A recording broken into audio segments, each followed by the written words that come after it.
नमस्कार रसिक मित्रांनो, मी अंधेरत्नदी माझ्या यूट्यूब चॅनलमध्ये तुम्हा सर्वांचं सहर्ष स्वागत।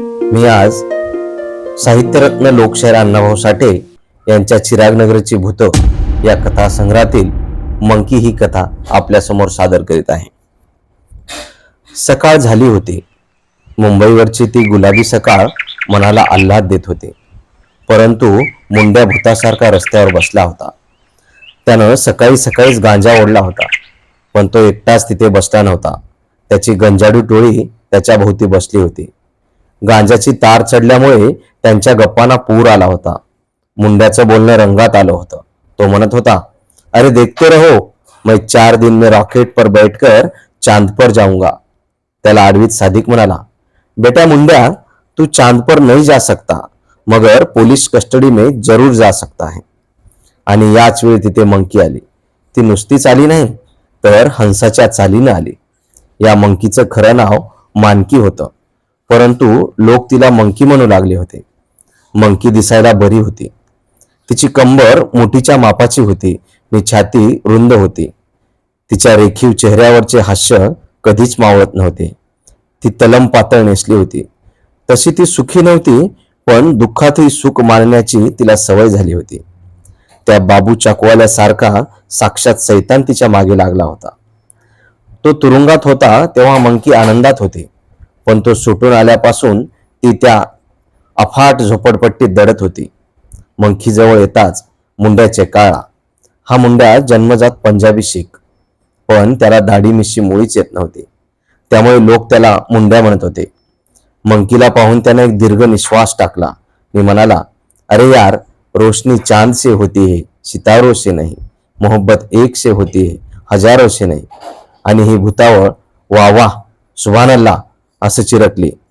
नी खाली मान घालून चाललेली मंकी गपकन थांबली। तिनं भोवया चढून विचारलं, मुंड्या, काय बोललास? आगे माझी आई। मी तो काय बोलणार, काहीतरी दिल बहलावा करतोय, मुंड्या बोलला। त्याच्या खुलाशावर मंकी काहीच बोलली नाही। पुन्हा सुंदर चालीनं पुढे गेली आणि तिची पाठमोरी आकृती पाहून मुंड्यात थुंकला आणि म्हणाला, ही साली काय बाई आहे, हेही चिरागनगरातलं भूत आहे। अरे हिची उमर 20 वर्षाची, पण 12व्या वर्षापासून ही लपडी करत आली आहे। अरे जाने दो, मार गोली, सादिक कडवट आवाजात म्हणाला।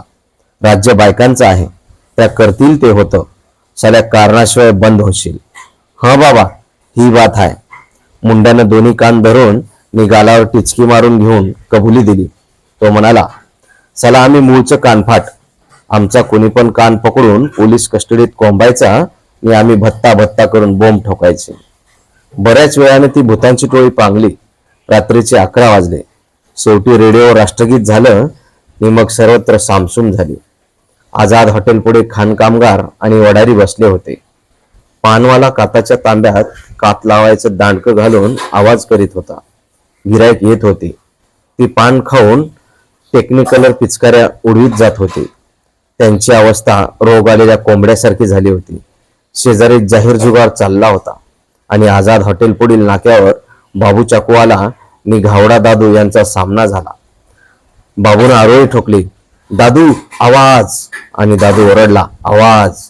बाबूने आपला चाकू काढून हिलालला, असं म्हणून हवेत उडून गपकन झेलला आणि पटकन बटन दाबलं आणि सरकन लखलखीत धारदार पातं बाहेर काढलं आणि दादू गरजला, बाब्या। आणि मग दादूने आपला चाकू काढला आणि जय भवानी म्हणून हवेत झेलला। वातावरण गंभीर झालं। हॉटेल पुढे बसलेली माणसं घाबरली। काहींनी पळ काढला, काही हॉटेलात गेली, काही बोलली, लेका आता फुटूया, आज नक्कीच मर्डर होणार। 2 वाघ एकमेकापुढे वितरून उभे राहावेत तसे बाबू आणि दादू चाकू घेऊन उभे राहिले होते। कुठेनी कसा घाव घालावा याचा अंदाज घेत होते। मग ते पवित्रात नाचू लागले। त्या दोघांच्याही अंगात भूत संचारली होती। हळूहळू ते निर्भान होत होते। त्यांना रक्ताची तहान लागली होती। एक पोलीस अंधारात उभा होता, त्यालाही केस हवी होती। दादू, मंकी कुठं आहे? तुझी मंकी माझ्या खिशात आहे, दादू वैतागून म्हणाला।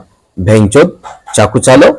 आणि त्या क्षणी बाबूनं दादूवर झडप घेऊन वार केला, पण दादूनं शिताफीनं बगल देऊन वार चुकून आपला चाकू चालवला मी पहिल्याच घावात बाबूचा कोट फाडला.